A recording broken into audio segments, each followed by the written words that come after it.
Hello and welcome to our second video for 9 Lives Ninja Survive, an action roguelite game that is currently in development and scheduled to release hopefully by the end of 2024.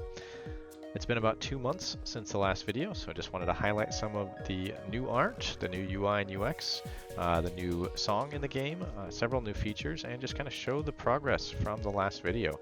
Things are starting to really shape up, and getting some of the finalized art is really making things pop. We're going to start here with just a fresh play on a brand new character with no upgrades or abilities.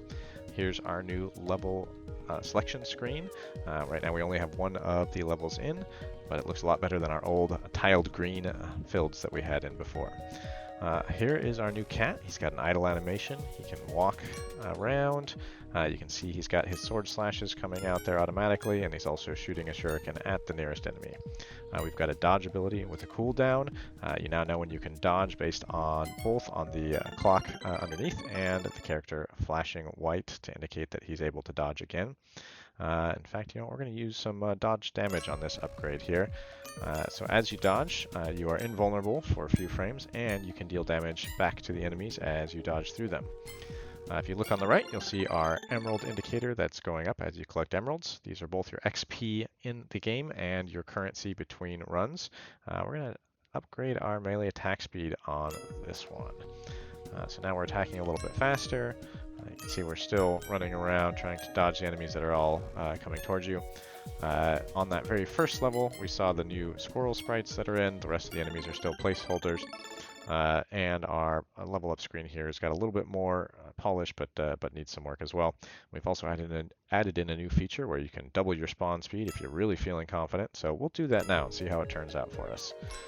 On a fresh character, that might be a bold choice, but I feel like I'm pretty good at this game. I don't know if that's going to matter here. Oh, timely. We can increase our health and heal back up to full. That's handy. We're still having some trouble. Well, let's drop a Shadow Clone, see if he helps us at all.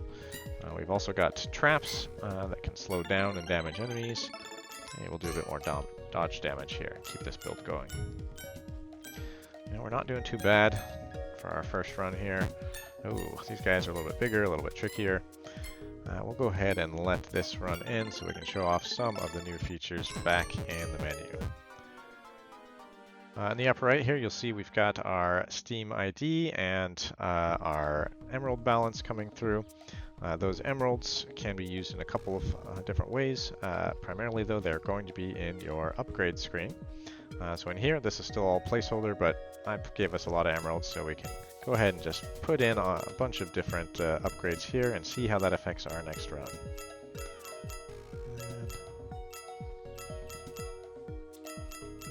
Alright, I think I've clicked all the buttons. We also have a new customization screen, so here you can unlock different specializations. So you start as a generalist with no abilities.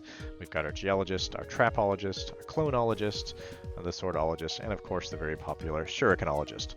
We're going to go ahead and go with that one. Shurikens will do more damage and will spread from the get-go. Let's go back into our level and see how we fare now with all these upgrades. Look at that, we've got 5 shuriken coming out, they're doing more damage. We've got our sword that's swiping all the way around us because we've maxed out those upgrades. Hey, let's add even more shots, that's great. So this gives you an idea of after you've leveled up and spent some time investing in your character, you'll be able to cruise through, and again you can switch on that option for doubling your speed through the waves. As of right now, the end condition we have is once you get to level 20, Big Bad shows up, and we're going to hit a button that cheats our way there, just so you can kind of see what that looks like. Oh, and we got a crash. That is not what we wanted. We're going to go ahead and fix that. Alright, so I think we fixed the crash. There might be a little bit of an awkward edit in there, but you're getting to see some of the magic behind what making a game is like. So we're going to go back into our world here. And we're going to, once again, try to summon our cheat that brings in the giant squirrel of death. You cannot escape him. You can slow him down a little bit with traps, but he will eventually win. And thus ends your run at level 20. Thanks for watching. There's still a ton of changes going in, and I'll be posting updates hopefully a little bit more frequently going forward. Take care.